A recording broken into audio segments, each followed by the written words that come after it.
Bismillahirrahmanirrahim. Alhamdulillahi Rabbil Alamin, wa bihi nasta'inu ala umuri dunya wa ad-din, wassalamu wassalamu ala ashrafil anbiya'i wal mursalin, Sayyidina Muhammad, wa ala alihi wa sahbihi ajma'in, amma ba'd. Kiai Imad dalam tulisan terakhirnya yang posting pada tanggal 6 September 2023, dengan judul, Sepucuk Surat Cinta untuk Rumail Abbas, isinya secara khusus mempertanyakan jiwa nasionalisme Rumail Abbas. Dalam postingan itu seakan-akan Rumail Abbas, menurut gambaran Kiai Imad, adalah sosok yang mendukung penjajah Belanda. Dalam suatu waktu, Rumail Abbas memang pernah menegaskan kepada Kiai Imad, bahwa ia berasal dari sebuah klan di Yaman. Ketika mendengar ungkapan-ungkapan Rumail itu, Kiai Imad bertanya dalam hati, apakah paradigma berpikir seperti itulah yang dimiliki keturunan imigran Yaman hari ini? Atau ia hanya paradigma berpikir kebanyakan imigran Yaman di masa penjajahan, yang sisa-sisa paradigma berpikir itu masih diwarisi, di antaranya, oleh Rumail? Semoga semuanya salah. Karena kalau tidak, hari ini, mereka akan menghadapi penulis dan seluruh putra-putri Indonesia, dari Sabang sampai Merauke. Karena bagi kami, Indonesia ini adalah tanah pusaka. Tanah warisan leluhur yang telah dijaga dan dirawat dengan cinta. Untuk mereka para leluhur di masa lalu, dan untuk keturunannya kami di hari ini. Tulis Kiai Imad. Sebuah statement yang sangat tendensius dan berbahaya. Saya tidak heran dengan pola pikirnya yang sangat dangkal dan terburu-buru seperti itu.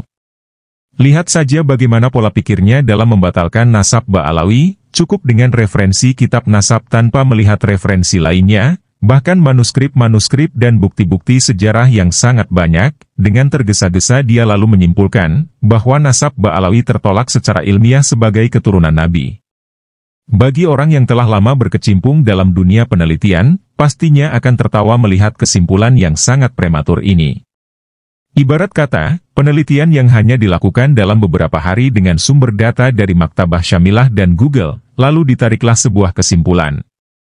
Penelitian tentang nasab itu tidak hanya melulu merujuk pada literasi kitab yang sudah diterbitkan, banyak literasi kitab yang masih berupa manuskrip yang tidak diterbitkan, dan banyak pula bukti sejarah yang tidak ditampilkan oleh Google. Ini juga menjadi sumber penelitian yang sangat penting. Taruhlah contoh tentang berdirinya Kerajaan Islam Demak. Menurut buku-buku sejarah yang sudah kita kenal selama ini, bahkan sempat diajarkan di bangku sekolah, di situ dinyatakan bahwa Raden Fatah menyerang Prabu Brawijaya, Raja Majapahit terakhir. Padahal berdasarkan bukti sejarah dan catatan-catatan sejarah yang tidak dipublis menyebutkan, bahwa Raden Fatah tidak menyerang Prabu Brawijaya Raja Majapahit. Kembali ke pernyataan Kiai Imad yang tendensius tadi, hal ini menurut saya hanyalah playing victim Kiai Imad saja. Dalam posisinya yang semakin terpojok, karena tesisnya semakin lemah di hadapan data-data yang dimiliki oleh Rumail Abbas, dan serangan bertubi-tubi yang dilancarkan Rumail kepada Kiai Imad yang sampai saat ini tidak mampu dijawab oleh Kiai Imad, dan yang dia lakukan hanyalah berkilah dan membuat framing lucu kekanak-kanakan, maka tidak ada jalan lain selain menyerang sosok si Rumail itu sendiri, dengan memelintir pernyataannya soal jiwa nasionalismenya terhadap bangsa ini. Merasa sebagai korban dan mencari dukungan dan simpati halayak umum, dengan kedok cinta tanah air, itulah yang sekarang ini sedang dimainkan oleh Kiai Imad. Saya teringat dengan FPI dan HTI sebelum dibubarkan pemerintah.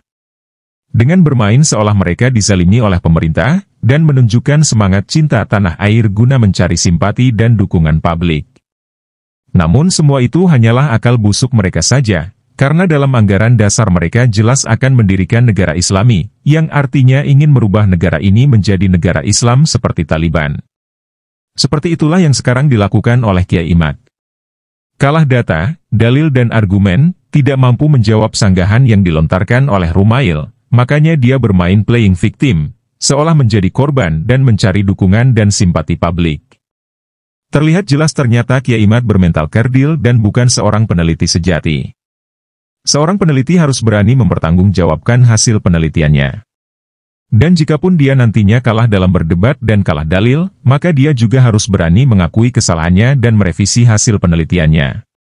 Inilah jiwa seorang peneliti sejati. Bukannya malah berkelit, menghindar dan membuat framing seperti anak kecil. Tidak mau menerima kebenaran, itulah sifat takabur sebenarnya wahai Kiai Imad. Antum pasti paham arti takabur atau sombong pastinya. Dan yang antum lakoni sekarang ini adalah sifat takabur itu. Menanggapi tulisan Kiai Imad yang sangat provokatif itu, Rumail pun membuat sebuah postingan yang tak kalah tajam menusuk Kiai Imad. Postingan itu dia beri judul ruas, yang ditulis pada tanggal 7 September 2023. Berikut kita simak jawaban Rumail yang kami kutip dari akun Facebooknya. Ruas. Di bawah ini adalah salah satu ruas perpustakaan pribadi saya, isinya buku-buku bergenre sejarah. Tentu saja masih ada ruas lain, ada pula genre lain, di samping kitab-kitab yang saya kaji selama mondok di pesantren, tapi saya tak mau pamer di sini. Saya mengawali tulisan ini dengan menunjukkan kepada Anda, bahwa refleksi kemerdekaan nasionalisme yang saya sampaikan di Bondowoso, bukanlah muncul dari omong kosong, tapi telah panjang yang sudah melalui berbagai macam literatur dan penelitian lapangan. Jadi saya tidak bicara asal-asalan, dan sangat bisa mempertanggungjawabkan apa yang keluar dari mulut saya kemarin. Saya menghargai perspektif, makanya saya sangat mempersilakan Anda untuk tidak setuju dengan tafsir historis yang saya simpulkan. Namun ketika saya membaca tulisan Kiai Imad yang berjudul, Sepucuk Surat Cinta, beliau itu macam orang kerdil. Orang besar membicarakan gagasan, sementara orang kerdil membicarakan orang. Orang itu adalah saya, yang dari tulisan Kiai Imad seolah-olah mengatakan, bahwa saya ini punya pemahaman yang sinting tentang nasionalisme. Tak cukup sendirian, ia mengompori orang-orang untuk menilai saya seperti itu. Jelas banget Kiai Imad memberikan komentar miring tentang orang. Dan orang itu adalah saya. Cih. Kabur dari pembahasan Al-Syajarah Al-Mubarakah, kabur dari bukti historis isnad, kabur dari kekeliruan Ba'alawi adalah keturunan Bajadid, dan terakhir kabur dari cocoklogi Al-Qolai sebagai Holi Kosam. Kiai Imad malah membicarakan orang. Lagi-lagi orang itu adalah saya, yang sedang bicara tentang hal lain. Padahal, ia sendiri yang selalu bicara soal Mahalun Nizak, tapi ia sendiri yang selalu kabur dari Mahalun Nizak. Mugolatoh yang paling tepat ketika orang kerdil terpojok adalah, kill the messenger, bunuh kredibilitas pembawa pesan, biar terkecoh dari pesan-pesan yang saya sampaikan, tentang rapuhnya argumen Kiai Imaduddin dalam membatalkan Ba'alawi. Saat bertemu beliau di Jakarta, acara pada suka, dan saya jelaskan bahwa saya bukan Ba'alawi, karena ia sempat meragukan objektivitas saya memberitahu beliau dari klan mana saya berasal. Untuk antum ketahui Kiai Imad, ide-ide saya tentang bangsa dan negara itu bisa dilihat dari rekam jejak. Tidak perlu membawa-bawa kabilah, karena membuat Anda jauh lebih kerdil lagi.